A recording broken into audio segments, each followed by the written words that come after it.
नमस्कार साथियों, UPSC अनस्टॉपेबल्स Hindi bye Unacademy में आप सभी का एक बार फिर से बहुत स्वागत है। आज के संपादकीय समीक्षा के इस अंक में हम बात करेंगे नू मेवात वायलेंस की कि कैसे पुराना टेम्पलेट एक नए बैटल ग्राउंड पर प्रयोग किया जा रहा है। आपने नू मेवात वायलेंस के बारे में बहुत सुना होगा, क्या इश्यूज हुए, किसने किस पर पत्थरबाजी की, प्रशासन ने उस पर क्या एक्शन लिए और वायलेंसेस दरअसल होती क्यों है, इसको लेकर के आपको एक बेसिक अंडरस्टैंडिंग होगी। लेकिन इस आर्टिकल में जिसे सुकुमार मुरलीधरन जी ने लिखा है, जो कि दिल्ली बेस्ड एक रिसर्चर हैं और इंडिपेंडेंट राइटर भी हैं, तो उन्होंने हमें समझाया है कि वायलेंस का पैटर्न क्या है, गांधी जी ने उसको लेकर के क्या कहा था और जो रिसेंटली जो वायलेंसेस के इवेंट्स हम देख रहे हैं उसको स्टेट कैसे लेजिटिमाइज कर रहा है, प्लस जो मेजॉरिटेरियन रूल है उसको लेकर के कुछ इश्यूज पर बेसिकली वायलेंस कैसे इग्नाइट की जाती है। तो इन सारे फैक्टर्स की बात करेंगे हमारे इस एडिटोरियल में। ये द हिंदू में प्रकाशित हुआ है और इसमें काफी सारे इश्यूज पर एक ब्रॉड ओवरव्यू आपको दिया गया है। हम समझेंगे कि वायलेंस के कारण क्या होते हैं, स्टेट कैसे वायलेंस को लेजिटिमाइज करता है, वायलेंस होने की वजह से जो रेपरकशंस होते हैं वो क्या है, और जो पुरानी वायलेंसेस के इवेंट्स हुए हैं उनमें स्टेट ने और उनकी जो जांच कमिटीज थी उन्होंने क्या बोला है। हमारे लिए जरूरी है क्योंकि हम यूपीएससी के छात्र होने के नाते और जब हम अपनी तैयारी में होते हैं तो हमें इश्यूज पर एक ब्रॉड अंडरस्टैंडिंग चाहिए। हमें पता होना चाहिए कि कारण क्या होते हैं, निवारण क्या होते हैं, प्लस हमारी क्या अंडरस्टैंडिंग उस पर होनी चाहिए। तो इस आर्टिकल से आप अपनी बेसिक अंडरस्टैंडिंग फ्रेम कर सकते हैं और जो दूसरा पक्ष है उसको समझने और सुनने का प्रयास करते हैं। हम आर्टिकल शुरू करते हैं, लेकिन शुरू करने से पहले आप अपने बायसेस इस आर्टिकल को सुनने से पहले साइड में रखेंगे, ये इसका एक प्री रिक्विजिट है। अगर आप अपने बायसेस के साथ इसको सुनेंगे तो हो सकता है कि आप हर्ट फील करें, आपको लगे कि आपके सेंटिमेंट्स हर्ट हो रहे हैं। तो अगर आपको कहीं भी लगता है कि सेंटिमेंट्स हर्ट हो रहे हैं तो उनको साइड में रखें, दूसरा पक्ष सुनने का प्रयास करें। आप संपादकीय समीक्षा बहुत पसंद कर रहे हैं, इसके लिए बहुत बहुत आभार आपका। और इसके अलावा हम जो अपना न्यूज एनालिसिस पहले करते थे वो समाचार समीक्षा के नाम से हम एक बार दोबारा से शुरू कर रहे हैं, जहां पर आपको the Hindu, the Indian express के जो भी मेजर आर्टिकल्स उस दिन के होंगे वो आपको बहुत सरल भाषा में एक्सप्लेन किए जाएंगे। तो वहां से आप लाभ ले सकते हैं और डेली इश्यूज जो आपके चल रहे हैं उन पर एक बेटर अंडरस्टैंडिंग बना सकते हैं। चलिए अब आर्टिकल अपना शुरू करते हैं। और अगर इस आर्टिकल के आप पीडीएफ चाहते हैं, इसके नोट्स चाहते हैं, या ये जो हम इसमें नोटिंग वगैरह करते हैं वो आपको चाहिए, तो आप हमारा टेलीग्राम लिंक ज्वाइन कर सकते हैं, जो आपको डिस्क्रिप्शन बॉक्स में मिल जाएगा उसका लिंक। ठीक है, अब अपना आर्टिकल शुरू करते हैं। तो जो मुरलीधरन जी हैं वो अपना आर्टिकल यहां से शुरू करते हैं कि पिछले दिनों नू मेवात में वायलेंस के इंसिडेंट्स हमें देखने को मिले थे और वो कह रहे हैं कि ये जो टेम्पलेट है ये पुराना है, यानी कि वायलेंस इस प्रकार से इग्नाइट की गई है और इसी प्रकार से वायलेंस का प्रयोग किया गया है पॉलिटिकली और सोशली। आगे वो कह रहे हैं कि दो जो कम्युनिटीज हैं उनमें कोई एक सामंजस्य की स्थिति नहीं है, बल्कि वो दोनों कम्युनिटीज एक दूसरे के आमने सामने हमेशा खड़ी रहती हैं। तो आगे बढ़ते हैं, उससे पहले हमें समझना होगा कि हिंसा के कारण क्या हैं। ठीक है, हिंसा के कारण कौन कौन से हो सकते हैं। कारण बहुत सारे हो सकते हैं। पहला तो धार्मिक कारण हो सकते हैं, दूसरा सामाजिक कारण हो सकते हैं और तीसरा राजनीतिक कारण हो सकते हैं। तीन कारणों से सांप्रदायिक हिंसा फैलाई जाती है। पहला तो है धार्मिक कारण, इसको समझ लेते हैं फिर आगे चलते हैं। धार्मिक कारणों में क्या हो सकता है कि एक सोसाइटी डोमिनेंट है, उसका एक पहलू एग्रेसिव है, एक पक्ष जो बहुत ज्यादा एग्रेसिव है वो अपने आप को डोमिनेंट दिखाना चाहता है, अपने आप को असर्ट करना चाहता है सोसाइटी के अंदर। और जो दूसरा सेक्शन है जो सामंजस्यपूर्ण स्थिति में आपके साथ रह रहा है, वहां पर आप उसको डिमीन करना चाहते हैं। या उसके बाद दूसरा जो कारण होता है वो होता है सामाजिक कारण। सामाजिक कारणों में बहुत सारे कारण हो सकते हैं, जैसे एक समाज अपने आप को असर्ट करना चाहता है, उसी प्रकार जैसे एक धार्मिक समाज अपने आप को इंसर्ट करना चाहता है किसी सोसाइटी के अंदर, अपने आप को प्रिडोमिनेंट दिखाना चाहता है। उसके बाद राजनीतिक कारण हो सकते हैं, एक ऐसी पॉलिटिकल पार्टी या एक ऐसा पॉलिटिकल ग्रुप जो पावर में है, हो सकता है कि उसकी आइडियोलॉजी के साथ ये चीजें जाती हों और वायलेंस को इग्नाइट करना उनके लिए राजनीतिक फायदे का विषय हो सकता है। वोट बैंक पॉलिटिक्स के लिए इंपॉर्टेंट हो सकता है, ताकि एक पूरे धार्मिक समूह को, एक पूरे समुदाय को, एक पूरे क्षेत्र को आप यूनाइट कर सकें धर्म के नाम पर। तो ये तीन कारण मेनली हो सकते हैं। उसके बाद वो आगे कहते हैं कि एक सेल्फ एक्सप्लेनेटरी पेपर पब्लिश हुआ है, एक इंडिपेंडेंट प्रोफेशनल ने एक पेपर पब्लिश किया है, उसका ये रेफरेंस दे रहे हैं, बता रहे हैं कि उस पेपर का नाम था roots of wrath weaponising religious processions, माने कि आप किसी धार्मिक समूह को, किसी धार्मिक रैली को, किसी प्रोसेशन को आप इस प्रकार से इग्नाइट करते हैं, वेपनाइज करते हैं रिलीजन को अपने लिए। तो ये तो सेल्फ एक्सप्लेनेटरी है कि कैसे प्रोसेशंस को इग्नाइट किया जाता है। वो कह रहे हैं कि इस पेपर में उन्होंने कहा है कि रामनवमी के दिन, हनुमान जयंती के दिन कुछ ऐसे मीन्स होते हैं जब आप एक प्रोसेशन निकालते हैं और उनको पॉलिटिकली, सोशली, रिलीजियसली या एक ग्रुप के द्वारा वायलेंस इग्नाइट करने के लिए यूज किया जाता है। तो ये कुछ कारण हो सकते हैं। फिर वो कह रहे हैं कि कुछ ऐसे कैटलिस्ट्स भी होते हैं, उत्प्रेरक भी होते हैं, उत्तेजक तत्व भी होते हैं जो इस प्रकार के प्रोसेशंस को और धार्मिक समूहों द्वारा की जाने वाली वायलेंस को इग्नाइट करते हैं और ज्यादा बढ़ाते हैं। वो कैटलिस्ट्स कौन से हो सकते हैं? वो कह रहे हैं या तो वो टारगेटेड अटैक्स होते हैं, और वो तो यहां सिंपली लिख रहे हैं कि मुस्लिम ओन्ड प्रॉपर्टीज, यानी कि एक धर्म के द्वारा दूसरे धर्म के ऊपर वायलेंस की जाती है, मुस्लिम ओन्ड प्रॉपर्टीज पर, बिजनेसेस पर या प्लेसेस ऑफ वर्शिप के ऊपर। अब अगर आप अपने बायसेस से हटकर इसको देखेंगे तो वो ये कहना चाह रहे हैं कि धर्मों में आपस में कुछ ऐसे कैटलिस्ट होते हैं, उत्प्रेरक तत्व होते हैं जिनकी हम आगे बात करेंगे, जिनसे आप वायलेंस को बहुत जल्दी इग्नाइट कर सकते हैं। मान लीजिए कि कोई एक धार्मिक समूह किसी बात से नाराज होता है, किसी बात से उसको समस्या होती है, तो उस समस्या को आप और ज्यादा इनहैंस कर दें और ज्यादा इग्नाइट कर दें तो अपने आप हिंसा हो जाएगी। कैसे? आपने बहुत पुराने एक नाटक है, तो उस नाटक का नाम है गर्म हवा, ठीक है, वो आप देखिएगा। उसमें क्या है कि हमारे बहुत बड़े बड़े जो कलाकार हैं उन्होंने उसमें अभिनय किया है, और ये बेस्ड है एक नॉवेल के ऊपर जो इंडिया और पाकिस्तान के पार्टीशन पर बेस्ड है। वहां पर कैसे वायलेंस को इग्नाइट किया गया है, कैसे वहां पर जो लोग रहते हैं उनको वायलेंस फेस करनी पड़ती है, भले ही वो उस प्रोसेशन का पार्ट ना हो, भले ही वो उस रिलीजन को उतना सेक्रेडली ना फॉलो करते हो, या वो हो सकता है 5 वक्त के नमाजी ना हो या तिलकधारी ना हो, लेकिन फिर भी उनको उस वायलेंस का किसी न किसी प्रकार से नुकसान तो झेलना पड़ता है। तो वो जो कैटलिस्ट्स की बात कर रहे हैं वायलेंस को इग्नाइट करने वाले, वो कुछ कैटलिस्ट होते हैं। जैसे इस नॉवेल में दिखाया गया कि कैसे एक मस्जिद में मांस फेंक दिया जाता है, एक मंदिर में मांस फेंक दिया जाता है, या वहां पर बहुत ज्यादा लाउड म्यूजिक बजाया जाता है। तो ये कुछ कैटलिस्ट्स होते हैं जिनसे वायलेंस को इग्नाइट किया जा सकता है। और ये जो प्रोसेशंस हैं, इन समूहों के इन विशेष अवसरों पर वहां पर ऐसे ही कुछ प्रयोग किए जाते हैं। फिर आगे वो स्टेट की बात करते हैं कि स्टेट कैसे वायलेंस को इग्नाइट करने में सहायक होता है और कैसे काम करता है। एक टर्म वो बताते हैं, कल्पेबल एमनीशिया, यानी कि सामूहिक स्मृति लोप।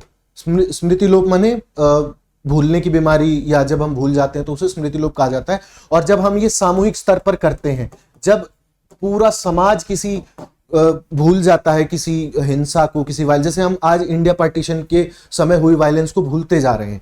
हमारे पास टेक्स्ट हैं जो हम पढ़ते हैं तो शायद हमें पता चलता है कि वायलेंस कैसे इग्नाइट होती है, लेकिन हम मेजरली भूल चुके हैं। तो वो 1989 के भागलपुर राइट्स का जिक्र करते हैं, जहां पर प्लॉजिबल डिनायबिलिटी का एक कंसेप्ट है, जुडिशियल डिनायबिलिटी का भी है, और जुडिशियल कमीशन के द्वारा जो इंक्वायरी की गई थी उसने टर्म दिया था कल्पेबल एमनीशिया, कि भाई सब लोग एक साथ भूल जाते हैं, एक साथ माफ कर देते हैं वायलेंस के करने वालों को, और फिर वो आगे वायलेंस फिर होती रहती है। तो ऐसे में वो कह रहे हैं कि पूरा सिस्टम प्लॉजिबल डिनायबिलिटी पर आ जाता है कि नहीं, हमने वायलेंस नहीं की, हम वायलेंस नहीं करते, हमारा ये तरीका नहीं है। तो ये जो डिनायबिलिटी है ये एक ओपन कोलिजन में आ जाती है, यानी कि जो मॉब है, जो वायलेंस करने वाले हैं, और जो प्रशासन है, वो एक समझौते में आ जाता है कि आप वायलेंस करिए, हम उसको डिनाई करते रहेंगे और वायलेंस चलती रहेगी। और जो दूसरा समूह है जो माइनॉरिटी में है या उनके पास उतने रिसोर्सेज नहीं है, उसके ऊपर ये चीजें कंटिन्यू रहती हैं। मुरलीधरन जी कह रहे हैं। आगे वो कहते हैं कि कुछ ऐसे चीजें हैं जैसे वेपन कैरी करना, हाई डेसिबल म्यूजिक बजाना, या एक्सट्रीम तौर पर अपने आप को बचाव के लिए साधन इकट्ठा करना। ये भी कुछ ऐसे तरीके हैं जो वायलेंस को बढ़ाते हैं। आप कहीं जाकर के तेज म्यूजिक बजाएंगे, वेपन कैरी करेंगे, और दूसरे समूह के पास अगर अपनी आत्मरक्षा के लिए वेपन्स हैं, तो वहां पर अगर कोई टकराव की स्थिति बनती है तो दंगा होना निश्चित है। मॉब के द्वारा और किसी भी समूह के द्वारा वायलेंस होना बहुत आसान है, हो सकता है। जैसे उन्होंने कुछ दलों के नाम दिए जो किसी विशेष कॉज के लिए कार्य करते हैं, और उस कॉज के लिए कार्य करते हुए पुलिस उनको डिनाई करती है। जैसे आपने हाईवेज पर देखा होगा कई बार, अगर तस्करी हो रही है तो विजिलेंटिज्म वहां पर होता है ना, किसी व्यक्ति के घर में घुस करके ये देखा जाता है कि उसके फ्रिज में क्या रखा है, क्या वो किस प्रकार का मांस है, या देखा जाए कि जब हाईवे से गाड़ियां गुजर रही होती है तो उनको रुकवाया जाता है, अगर शक के बिना पर रुकवाया जाता है, तो भले ही वो अपना बिजनेस कर रहे हो, भले ही उनकी रोजगार हो ये, लेकिन फिर भी उनको रोक करके मारना पीटना, विजिलेंटिज्म, ये घटनाएं हमारे समाज में आम होती जा रही हैं। मुरलीधरन जी का यही मानना है। गांधी जी का जिक्र करते हैं कि गांधी जी ने इसके बारे में क्या कहा था। तो उन्होंने मई 1924 में हिंदू मुस्लिम एकता पर एक पैम्पलेट निकाला, एक पर्चा निकाला, जिसमें उन्होंने जिसको बहुत ज्यादा फेम भी मिला, जिसको बहुत ज्यादा लोगों ने फॉलो भी किया, और वो कह रहे हैं कि काउ स्लॉटर जो है, गांधी जी ये कह रहे हैं कि काउ स्लॉटर जो है वो सोर पॉइंट है, दुखती नब्ज है। आप दुखती नब्ज को मत पकड़िए। मान लीजिए हिंदू समाज में काउ स्लॉटर नहीं करना चाहते हैं या पूज्य मानते हैं, तो वो एक सोर पॉइंट है, वो एक ऐसा पॉइंट है जहां पर लोगों को बुरा लगता है। तो दूसरे समाज के द्वारा, मुस्लिम समाज के द्वारा इस सोर पॉइंट को नहीं उठाया जाना चाहिए। ठीक उसी तरीके से जैसे मस्जिदों के सामने ऊंची आवाज में गाने बजाना या मस्जिदों के सामने कोई भी संगीत बजाना मुस्लिम समाज को पसंद नहीं है, तो वो उनका सोर पॉइंट है। एक दूसरे के सोर पॉइंट्स को छोड़ दीजिए, भूल जाइए उनको कि संगीत बजाना है, काउ स्लॉटर करना है, मत करिए। अगर कोई समाज नहीं करेगा तो बहुत कम हो जाएंगी घटना। आपस में इस प्रकार का कंप्लायंस हमें बनाना चाहिए। और दूसरा, डेलिब्रेट प्रोवोकेशन नहीं करना चाहिए, जानबूझकर ऐसे प्रयास नहीं करने चाहिए कि हम किसी दूसरे समाज को भड़काएं और फिर हिंसा पैदा हो, उससे राजनीतिक किसी को फायदा हो, किसी को धार्मिक फायदा हो। ऐसी कोशिशें हमें नहीं करनी चाहिए, कम से कम एक सभ्य समाज के तौर पर तो हमें नहीं करनी चाहिए। और दूसरे समाज को इरिटेट नहीं करना चाहिए, वरना वायलेंस होगी, वायलेंस होगी, उसके रेपरकशंस होंगे, नुकसान होगा, आपस में समाज को होगा और देश को होगा। कल्चरल डिसडेन कैसे है, कल्चरली हम ये जो म्यूचुअल प्रोवोकेशन चल रहा है इसको कैसे सपोर्ट करते हैं।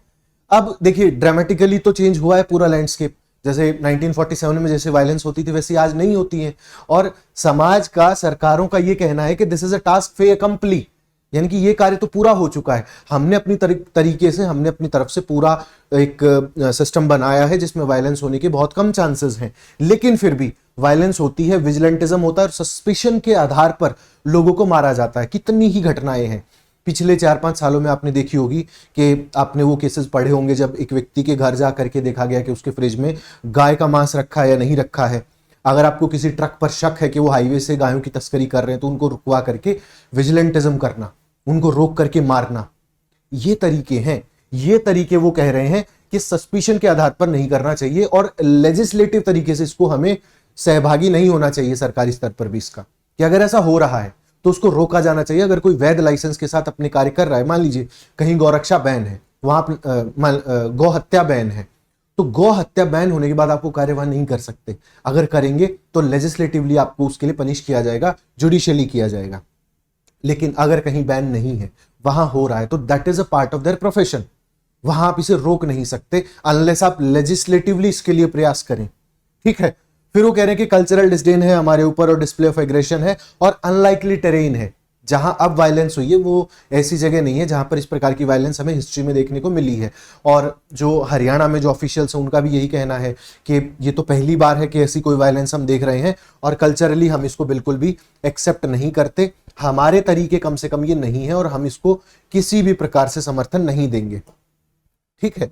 अब मेवात पर आते हैं कि मेवात में वायलेंस होने के क्या कारण है और मेवात को क्यों चुना गया या मेवात में क्यों हुआ और मेवात से इसको क्या नुकसान है और मेवात क्यों एक अच्छा टेरेन है जहां पर इस प्रकार की वायलेंस को इग्नाइट किया जा सकता है। तो वो कह रहे हैं कि मेवात भारत के इंडिपेंडेंस से ही एक ऐसा रीजन है जहां पर मेव रहते हैं, मेव जाति के लोग रहते हैं। और ये रीजन अगर आप जानते हैं तो दिल्ली के साउथ में यहाँ पर मेवात पड़ता है। गुड़गांव से अलग होकर मेवात को बनाया गया था और इसका नाम नूह रख दिया गया था 2007 में ही। और ये रीजन उत्तर प्रदेश के ब्रज मंडल से मिलता है।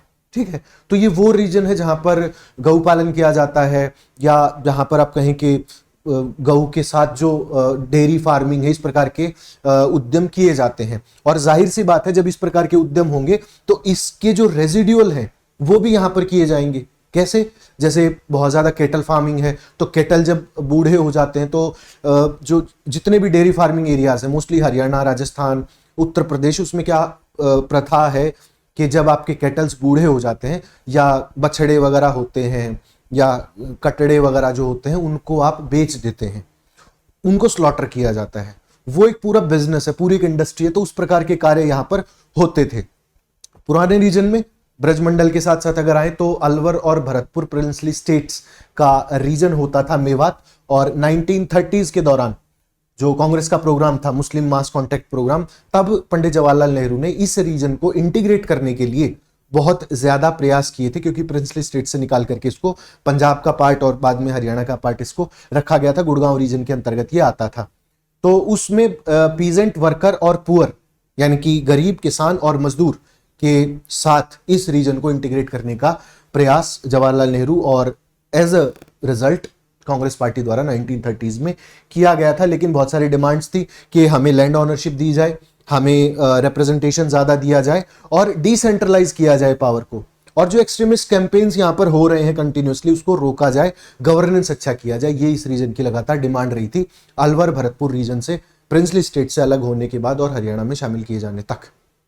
बाद में हरियाणा का पार्ट हुआ, गुड़गांव का ये पार्ट था, लेकिन ऐसा कुछ नहीं हुआ। और प्रोफेसर मायाराम का एग्जांपल देते हैं, मुरलीधरन जी कहते हैं रेजिस्टिंग रेजिम्स जो इनकी किताब है उसमें इसका हवाला देते हैं उन्होंने कहा कि सप्रेशन ऑफ मेमोरी देमसेल्व्स, कि भाई लोग भूल जाते हैं बहुत जल्दी कि ये रीजन क्या था, ये रीजन क्या था और क्या हो गया है। मेवात नू का जो रीजन है वो किस प्रकार का था, डेयरी फार्मिंग का इलाका था, लैंड ओनरशिप का इलाका था, प्रिंसली स्टेट का इलाका था। आपने उसको कैसा बना दिया है और क्या वहां हालत हो गई है। तो ये जो विक्टिम की साइलेंस है ये बहुत खतरनाक है। जिसके ऊपर अत्याचार हो रहा है वो अगर चुप रहता है तो ये तो एक तरीके से उसका साइलेंस ही उसका एक विक्टिमाइजेशन का एक टूल बन गया है। उसको हमें रोकना पड़ेगा, हिस्ट्री में जाकर के देखना पड़ेगा। मॉडर्निटी जो है वो पूरे तरीके से खत्म हो चुकी है यहां पर। देखिए गुड़गांव 2007 के बाद क्या से क्या हो गया, मिलेनियल सिटी आज हम उसको बोलते हैं, है ना। रियल एस्टेट में बहुत ज्यादा बूम किया, जबकि लेट अरावलीज का इलाका है, पथरीली जमीनें हैं, पैदावार बहुत कम होती थी, लेकिन स्टिल 2007-8 के बाद से आप देखेंगे रियल एस्टेट कितना बूम किया है, मल्टीनेशनल कंपनीज आई हैं। और दिल्ली एनसीआर का रीजन होने के साथ साथ दिल्ली के बहुत ज्यादा लोग माइग्रेट भी हुए हैं, प्लस डेली ट्रैवल भी वो करते हैं। इसकी वैल्यू बहुत बड़ी है। लेकिन नू जो उसी का पार्ट था उससे अलग करके जो बनाया गया मेवात रीजन, उसका आप देखिए बॉर्डर शेयर करता है गुड़गांव के साथ, लेकिन फिर भी कहां से कहां आपने नहीं देखा होगा इस रीजन में ऐसी कोई घटनाएं होते हुए, लेकिन मेवात में होती हैं। तो उसका कारण क्या है, क्यों होती हैं, और साथ ही ये जो प्रोग्रेस है ये स्टैग्नेंट क्यों हो गई, प्रोग्रेस रुक क्यों गई, इसके रीजंस हमें मिलेंगे नेशनल फैमिली हेल्थ सर्वे में 2019 से 2021 के बीच में जो हुआ उसके आंकड़ों में। अब आप समझिए कि वायलेंस का दरअसल रीजन क्या है और मेवात इतना पीछे क्यों रह गया, गुड़गांव का पार्ट होते हुए जो एक समय पर था, आज इतना पीछे क्यों रह गया। तो जो NFHS है उसमें बताते हैं कि जो फीमेल पॉपुलेशन है 51.2%, and I repeat and you remember 51.2% जो नू डिस्ट्रिक्ट की फीमेल पॉपुलेशन है वो कभी स्कूल नहीं गई। इतना ज्यादा फीमेल को लेकर के, उनकी शिक्षा को लेकर के यहां पर दुराभाव है। गुड़गांव रीजन में करीब 81% फीमेल लिटरेसी रेट है, और पूरे हरियाणा में अगर बात करें तो ऑलमोस्ट 74% फीमेल लिटरेसी है। मेवात रीजन में female literacy rate is only 41.9 या ऑलमोस्ट आप 42% कह लें, इतनी ही है ना। उसके अलावा अगर बात करें तो जो रेलेवेंट एज ग्रुप है 15 से 49 का, उसमें 42% है, और गुड़गांव रीजन में करीब 86% होती है, और पूरे स्टेट ऑफ हरियाणा में 80% होती है। यानी कि literacy rate number 1 region, literacy या शिक्षा का स्तर बहुत कम है, इसलिए पीछे है। दूसरा, मुस्लिम मेजॉरिटी डिस्ट्रिक्ट है, करीब 80% मुस्लिम आबादी यहां पर रहती है, 1.8 मिलियन, यानी कि मोटा मोटी अगर आप माने तो 11 लाख मान सकते हैं। 11 लाख के करीब इस पूरे जिले की आबादी है, और 80% उसमें मुस्लिम्स हैं 2011 की जनगणना के अनुसार। और इसीलिए ये बैटल ग्राउंड बन जाता है रिलीजियस प्रोसेशंस में हिंसा का। समझिए शिक्षा के अभाव से क्या होता है, पहले वो समझिए। शिक्षा का अगर आपको अभाव है तो आपको रोजगार में समस्या आती है, आपके वैल्यू सिस्टम में समस्या आती है, प्लस गवर्नमेंट से मिलने वाली जो एड है या उसका जो ध्यान है वो आप आकर्षित नहीं कर पाते, बिकॉज आप स्टेट के लिए एक तरीके से फर्टाइल नहीं हो। ना आपके बच्चे नौकरी कर रहे हैं, ना आप स्टेट को कुछ ऐसा प्रोड्यूस करके दे रहे हैं, प्लस आप में जो गैप है, जो डेमोग्राफी है, वो अपने आप में चैलेंजिंग है। तो आप तो बैटल ग्राउंड बन गए, आप तो प्रयोग किए जाएंगे रिलीजियस इस प्रकार के दंगे फसादात के लिए। तो फिर उसमें बहुत सारे ऐसे ग्रुप्स आ जाते हैं जिन्हें कई बार पॉलिटिक्स पैटर्नेज करती है, पॉलिटिकल ग्रुप्स पैटर्नेज करते हैं, और वो यहां पर वायलेंस इन्वोक करते हैं। और जो आइडियोलॉजी है, जो एक्सपेंशन चाहती है, अपना एक विचारधारा जो सत्ता में होगी और वो अपना एक्सपेंशन चाहेगी, तो वो ऐसे ग्रुप्स को, ऐसे रीजन्स को लगातार टारगेट करेगी। और जब स्टेट पावर उसके साथ मिल जाएगी तो जो काउंटरवेलिंग फोर्सेस हैं वो कमजोर हो जाएंगी। इसके साथ साथ जो कॉन्स्टिट्यूशनल प्रिंसिपल्स हैं, जब हम उनको ताक पर रख देंगे तो वायलेंस होना बहुत स्वाभाविक है, बहुत नेचुरल है। विजिलेंटिज्म होता है, और कोई ऐसी प्रैक्टिसेस हम प्रैक्टिस नहीं कर रहे जिससे हम समाज में सामंजस्य बढ़ाएं। विजिलेंटिज्म होता है, और जो मॉरल ऑर्डर है वो समाज का जब बिगड़ जाता है तो अल्टरनेट सिस्टम ऑफ लेजिटिमेसी आ जाता है। कैसे होता है देखिए, सुनिए। अल्टरनेट सिस्टम ऑफ लेजिटिमेसी कैसे काम करता है। मान लीजिए कि सत्ता है, सत्ता आपको ये कहती है कि आप फला काम कर सकते हैं, लेकिन जब आप एक इतने बड़े ग्रुप हैं कि आपका जो मन चाह रहा है वो आप कर रहे हैं, तो वो अल्टरनेट सिस्टम ऑफ लेजिटिमेसी है कि भाई हमारी संख्या है, स्टेट की हम नहीं मानते, हम ही स्टेट है, हम जो चाहेंगे करेंगे। तो जो अल्टरनेट स्टेट है, अल्टरनेट सिस्टम ऑफ लेजिटिमेसी है, वो स्टेट को जब चैलेंज करता है या स्टेट उसको किसी भी प्रकार से समर्थन देता है, तो इस प्रकार की वायलेंस हमें देखने को मिलती है। ठीक है, तो ये कुछ कारण थे और उनका निवारण भी हमारे पास है, वो निवारण भी हम समझ चुके हैं। और कारणों में अगर जाएंगे तो ये डिबेट बहुत लंबी हो जाती है। अगर स्टेट चाहे तो वायलेंस को निश्चित तौर पर रोक सकता है, बट सोचना चाहिए कि स्टेट कितना चाहता है और क्या इसमें किसी के राजनीतिक हित जुड़े हुए हैं, किसी के धार्मिक हित जुड़े हुए हैं, किसी समाज को लेकर के कोई नैरेटिव बनाने की कोशिश की जा रही है। क्या वायलेंस अपने आप हुई है या वायलेंस को किसी भी प्रकार का स्टेट से समर्थन था? क्या एक अल्टरनेट ऑर्डर ऑफ लेजिटिमेसी बनाने का प्रयास किया जा रहा है? ये वो क्वेश्चंस हैं जिन्हें आपको आंसर करना होगा, जिन्हें आपको सोचना होगा। तो एक बार हम अपना आर्टिकल समराइज कर लेते हैं। We are done. इतना ही इसमें कहा गया है। हमने क्या समझा, क्या किया। सबसे पहले हमने वायलेंस के कारण समझे, किन किन कारणों से होती है। मेवात का हमने एक छोटी सी हिस्ट्री देखी, कैसा रीजन था, क्या हो गया है, और जो हिंसा के कारण है वो कौन से हैं। उसमें लिटरेसी आ जाती है, स्टेट पावर का यूज आ जाता है, अल्टरनेट ऑर्डर ऑफ लेजिटिमेसी आ जाता है। इसके अलावा बहुत सारे ऐसे कारण हैं, कुछ फोर्सेस हैं जिनको स्टेट स्पॉन्सर करता है, कॉन्स्टिट्यूशनल मॉरल्स का गिर जाना, सोसाइटी के मॉरल्स का गिर जाना, और स्टेट का एक रियल फैक्टर होना वहां पर अपने आप में बहुत बड़ा कारण है। तो ये था हमारा आर्टिकल, मुरलीधरन जी ने लिखा, हमने समझा, और आपको एक अदर साइड ऑफ पर्सपेक्टिव शायद इससे मिला होगा।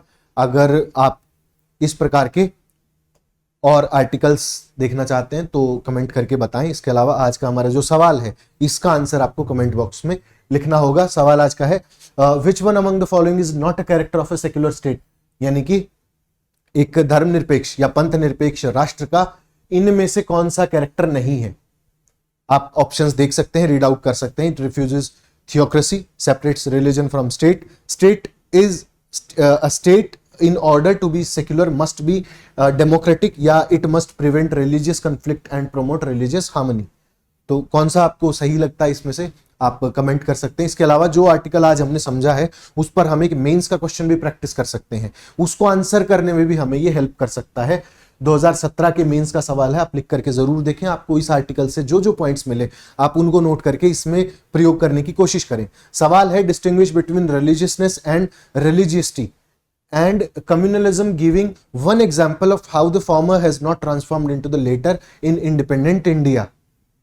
तो ये हमारा क्वेश्चन होगा। धार्मिकता को समझने के हमारे अलग अलग आयाम हो सकते हैं, तो धार्मिकता के आयामों को हमने समझना है, प्लस सांप्रदायिकता का हमें एक उदाहरण देना है कि पहला दूसरे में कन्वर्ट नहीं हुआ है। ठीक है, थैंक यू सो मच देखने के लिए, सुनने के लिए। और अगर आप इस प्रोग्राम का पीडीएफ चाहते हैं तो हमारा टेलीग्राम लिंक जरूर ज्वाइन करें, डिस्क्रिप्शन में लिंक है। एक मेरा चैनल है, एक आप अनअकैडमी के अनस्टॉपेबल हिंदी को सब्सक्राइब कर सकते हैं। आपको दोनों जगह अलग अलग चीजें मिलती हैं। अगर इस प्रोग्राम का पीडीएफ आपको चाहिए तो वो आपको हमारे मेरे ऑफिशियल चैनल पर आपको मिलेगा, आप जाकर के ज्वाइन करें। बहुत बहुत धन्यवाद। संपादकीय समीक्षा के इस अंक को देखने के लिए आपको और भी आगे बहुत संपादकीय समीक्षा के अंक देखने को मिलेंगे। इसके साथ ही समाप्त करते हैं अपनी आज की चर्चा। बहुत बहुत धन्यवाद, फिर मिलते हैं।